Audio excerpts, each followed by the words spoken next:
FPI font des promotions de l'industrie. Votre partenaire privilégié pour la réussite de vos projets.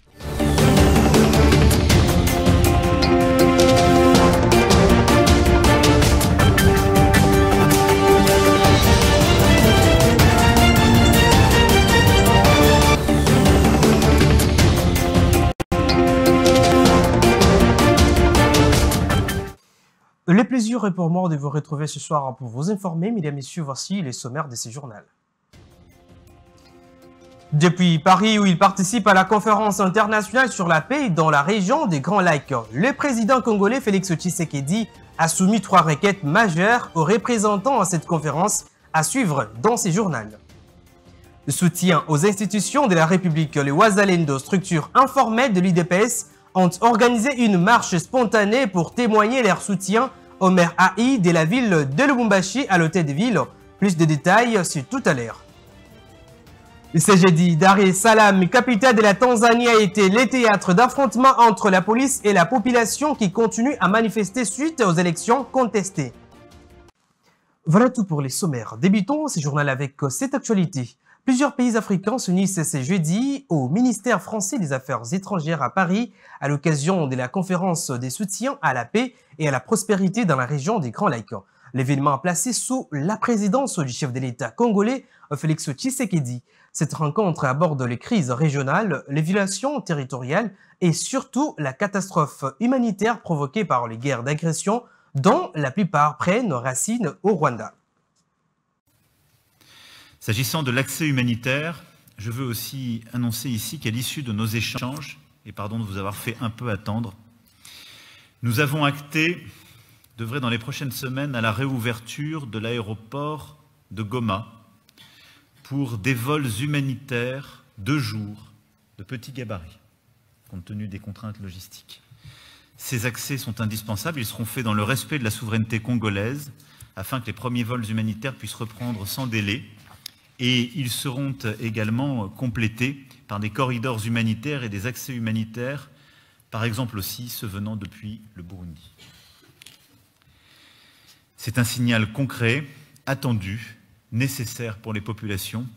Et je sais combien mes amis en charge de la médiation qatari et aux États-Unis d'Amérique sont attachés à veiller au bon respect de cette réouverture et à ce que toutes les conditions puissent l'accompagner, et je veux vraiment les en remercier au-delà de leur présence. Je sais que les prochains jours, chers amis, seront actifs sur tous ces sujets. Le professeur André Mbata a confirmé lors d'un point de presse tenu le mercredi 29 octobre 2025 les choix de l'Union sacrée de la nation de porter Aimé Bougie Sangara à la tête du bureau de l'Assemblée nationale. À en croire les secrétaires permanents de l'Union sacrée, l'ancien ministre du budget et à la fois les candidats de son parti, l'INC, et le choix officier de la majorité présidentielle. On écoute. Cet article dispose que le candidat, le président de l'Assemblée nationale, est présenté par la majorité. Ici, c'est important aussi.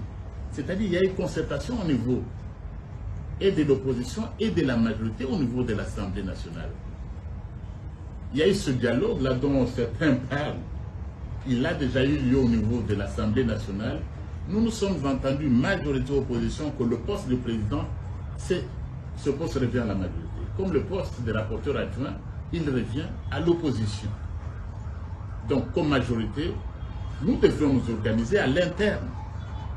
Donc, recevoir les candidats à la candidature qui officiellement maintenant va suivre son cours normal et être déposé au bureau de l'Assemblée nationale. Après donc cet exercice-là, après ces concertations-là, entre le chef de notre famille politique, son Excellence Félix Antoine Tshisekedi Tshilombo, cet exercice avec le présidium de l'Union sacrée de la nation, cet exercice avec les candidats eux-mêmes, cet exercice avec les chefs, les responsables de nos partis et regroupements politiques, je suis heureux de vous annoncer que l'Union sacrée de la nation présentera à l'élection au poste de président de l'Assemblée nationale le candidat numéro 1 sur la liste des dossiers dans l'ordre alphabétique, l'honorable Boji Sangara Aimé sera donc, et donc à partir de cet instant, le candidat de l'Union sacrée de la Nation au poste de président de l'Assemblée nationale. Et dès cet instant, ce n'est pas un candidat pour lui-même ni pour un parti politique, c'est le candidat de notre famille politique. Et les différents au niveau de la plateforme présidentielle, ceux qui cherchent des problèmes ou des factures, qui les gardent du mauvais côté de l'histoire où ils se trouvent. Restons toujours dans ce chapitre. Les députés nationaux du Sud Kivu ont salué la désignation d'Aimé Boji Sangara par le chef de l'État congolais pour succéder à Vital Kamerhe à la Chambre basse du Parlement. Ils l'ont exprimé dans une déclaration faite ce jeudi 30 octobre 2025 au Palais du Peuple. Suivez la lecture de cette déclaration par Prince Kokola. Déclaration de remerciements et de soutien du caucus des députés du Sud Kivu. À son Excellence, Monsieur Félix Antoine Tshisekedi, haute autorité politique de l'Union sacrée, avec l'expression de nos hommages les plus différents. Nous, députés nationaux, élus de la province du Sud Kivu, exprimons notre profonde gratitude à son Excellence, M. Félix Antoine Tshisekedi, haute autorité politique de l'Union sacrée, pour la marque de confiance témoignée à notre collègue et digne fils de la province du Sud Kivu, l'honorable Aimé Boji Sangara, en le désignant parmi les 12 prétendants comme candidat de la majorité parlementaire au poste de président de l'Assemblée nationale. Cette désignation constitue une reconnaissance méritée des qualités humaines et professionnelles de l'honorable Aimé Boji Sangara, dont l'engagement, la rigueur, l'expérience institutionnelle et la loyauté envers les idéaux de la République ont toujours été exemplaires dans l'exercice de ses fonctions antérieures.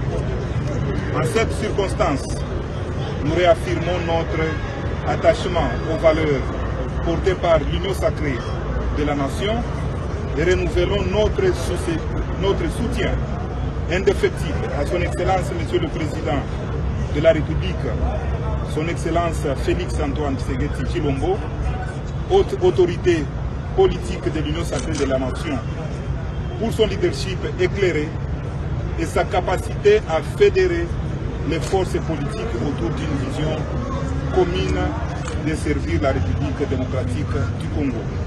Les deux chambres du Parlement congolais ont adopté le mercredi 29 octobre 2025 le projet de loi autorisant prorogation de l'état des sièges dans les provinces du Nord, Kivu et de l'Ituri. Et cette mesure prise en réponse à la persistance de l'insécurité et les violations armées dans l'est du pays vise à renforcer les efforts du gouvernement pour restaurer la paix et l'autorité de l'État. Suivez. Son Excellence, Monsieur le Président de la République, chef de l'État, garant de l'unité nationale et de l'intégrité territoriale, a par ordonnance numéro 25/015 du 3 mai 2021 proclamé l'état du siège dans ces deux provinces en application des articles 85, 144 et 145 de la Constitution. Honorable Président du Sénat, honorable membre du bureau du Sénat, honorable sénateur, malgré les avancées enregistrées sur le terrain, l'objectif de pacification totale n'est pas encore atteint. L'ennemi se réorganise, multiplie les provocations et persiste dans son entreprise de déstabilisation. Dans ces contextes, la prorogation de l'état de siège s'impose comme une mesure de nécessité nationale et de légitime défense. Conformément à l'article 144, alinéa 5 de la Constitution, cette prorogation ne peut intervenir qu'avec l'autorisation du Parlement saisi par le chef d'État après délibération du Conseil des ministres. C'est donc en exécution de cette exigence constitutionnelle que je soumets à votre haute appréciation le présent projet de loi afin de permettre à nos forces armées et services de sécurité de poursuivre avec fermeté et détermination la neutralisation de forces négatives et la restauration complète de la paix et de l'autorité de l'État dans ces zones meurtries. Le projet de loi que je vous présente se compose de 3 articles. L'article 1er autorise la prorogation d'état de siège sur les provinces de l'Ituri et du Nord Kivu pour une durée de 15 jours à compter du 3 novembre 2025. L'article 2e abroge toutes les dispositions antérieures contraires. L'article 3e fixe l'entrée en vigueur de la présente loi à la date de sa promulgation. Au cours de cette même séance plénière, les élus nationaux ont officiellement remplacé Ibrahim Hassani Émile à la place de l'ancien Premier ministre Augustin Matata Ponyo, celui-ci étant son premier suppléant. Cette mesure découle de la condamnation définitive du député de Kindu par la Cour constitutionnelle, assortie d'une interdiction d'exercer toute fonction publique à quelque niveau que ce soit. L'arrêt de la Haute Cour, rendu le 20 mai 2025, avait été notifié à la Chambre basse le 10 juin dernier pour exécution. Autre chose à présent, le gouvernement congolais, à travers le ministère de la Défense nationale et des anciens combattants, a réagi fermement le mercredi 29 octobre 2025 au communiqué jugé contradictoire émis par les rebelles de l'AFC M23, soutenus par le Rwanda, accusant les forces armées de la République démocratique du Congo FARDC d'avoir violé les cessez-le-feu. Dans un communiqué officiel signé par le VPM de la Défense, Maître Gika Bombo Mwadinvita, le gouvernement dément ces accusations et dénonce une stratégie délibérée des désinformations visant à boycotter le processus de paix en cours sous la médiation du Qatar et des États-Unis d'Amérique. On écoute le général Sylvain Ekenge. Le ministère de la Défense nationale et anciens combattants a suivi avec attention les derniers communiqués contradictoires des rebelles de l'AFC M23 soutenus par le Rwanda, prétextant la violation du cessez-le-feu par les forces armées de la République démocratique du Congo.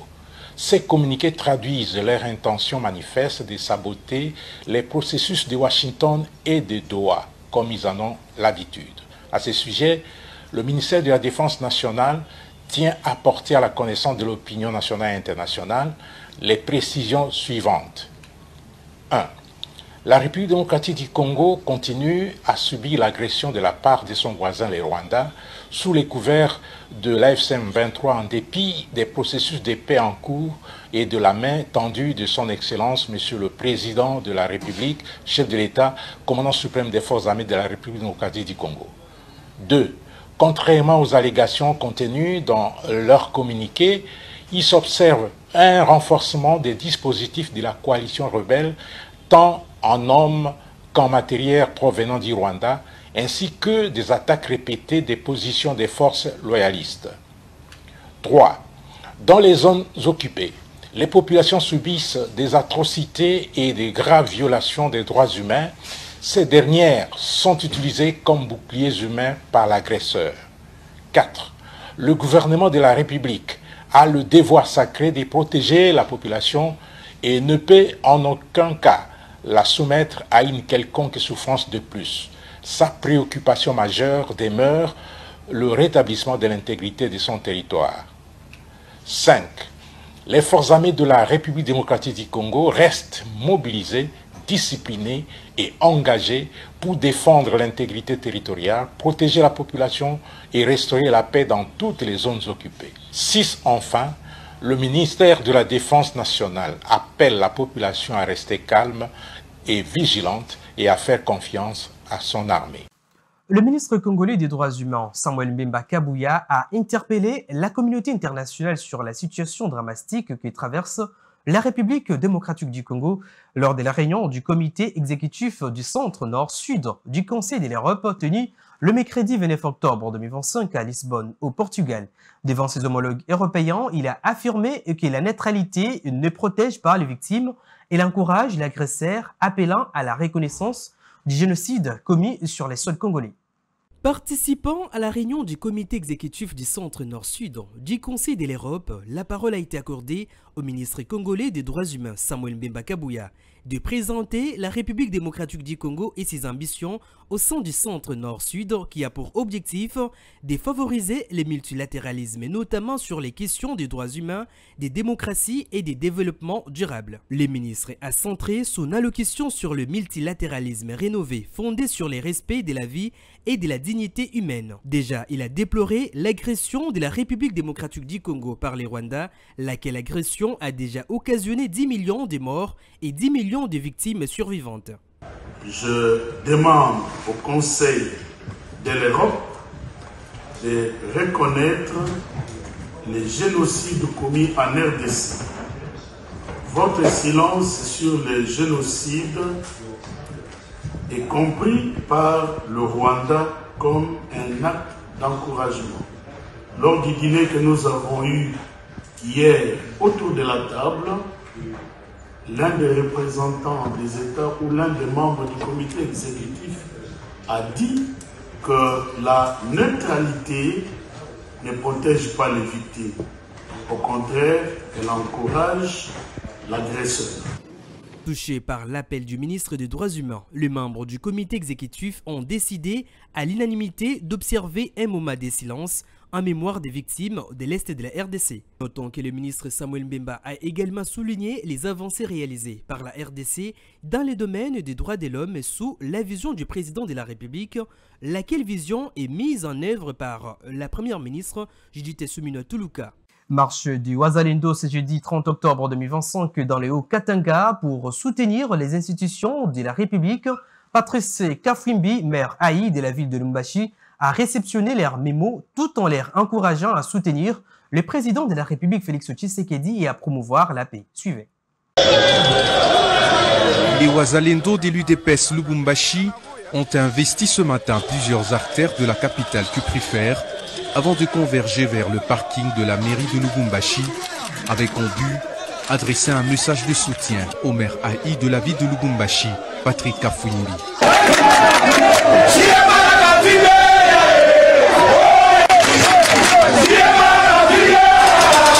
Ce mouvement spontané a poussé l'autorité urbaine à quitter son bureau pour venir écouter ces jeunes. Face à lui, les manifestants ont exprimé leurs préoccupations, leur appui ainsi que leur engagement à accompagner le maire Haï de la ville de Lubumbashi tout au long de son mandat à la tête de l'hôtel de ville. En retour, Patrick Kafwimbi a remercié les manifestants pour leur soutien exprimé et les a encouragés à promouvoir la paix et à soutenir les institutions du pays. Ça montre combien la vision du chef de l'État est soutenue par la jeunesse qui a vu la Lubumbashi, toute la région à Kimia, toute la région à Amani, la ville de Lubumbashi, la province de Katanga. Vraiment, on a dit tout ça pour Après la remise officielle de leur mémorandum, les manifestants se sont retirés dans le calme, satisfaits d'avoir été reçus par l'autorité urbaine. Et en dehors de nos frontières, l'Internet était toujours coupé ce jeudi matin en Tanzanie au lendemain de violentes manifestations lors des élections présidentielles et législatives, notamment dans la capitale économique Dar es Salaam, où un couvre-feu a été imposé et où l'on redoute de nombreuses victimes. Suivez. Deuxième jour de manifestation en Tanzanie à la suite des élections contestées. Jeudi, la capitale Dar es Salaam a été le théâtre d'affrontements entre la police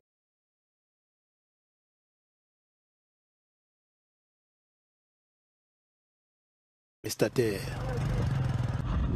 Les forces de l'ordre ont tiré des coups de feu et usé de gaz lacrymogène pour disperser des foules dans les rues de la ville au lendemain d'un scrutin marqué par de violentes manifestations, selon un témoin cité par Reuters. C'est en plein vote du mercredi dernier que les émeutes ont éclaté dans la mégapole tanzanienne. Les manifestants se sont montrés furieux contre l'exclusion de deux des principaux adversaires de la présidente Samia Suluhu Hassan dans la course à la présidence. Un couvre-feu nocturne a été instauré à Dar es Salaam, ville de plus de 7 millions d'habitants, et l'accès à Internet est resté perturbé dans tout le pays. Tito Magoti, un militant tanzanien de droits de l'homme, a déclaré à Reuters avoir reçu des informations faisant état d'au moins 5 morts lors des manifestations le mercredi. Une source diplomatique qui a requis l'anonymat a indiqué qu'il existait des informations fiables selon lesquelles au moins 10 personnes avaient été tuées, rien qu'à Dar es Salaam. Ce journal touche à sa fin, avant tout les rappels des principaux titres. Depuis Paris, où il participe à la conférence internationale sur la paix dans la région des Grands Lacs, le président congolais Félix Tshisekedi a soumis 3 requêtes majeures aux représentants à cette conférence. Vous avez suivi les détails dans ce journal. Le soutien aux institutions de la République, le Wazalendo, structure informelle de l'IDPS, ont organisé une marche spontanée pour témoigner leur soutien au maire Haï de la ville de Lubumbashi à l'hôtel de ville. Ce jeudi, Dar es Salaam, capitale de la Tanzanie, a été le théâtre d'affrontements entre la police et la population qui continue à manifester suite aux élections contestées. Voilà, ce journal est complètement terminé. Merci de nous avoir suivis. Bonne suite de programmes sur votre chaîne BC Télévision. Au revoir et à la prochaine.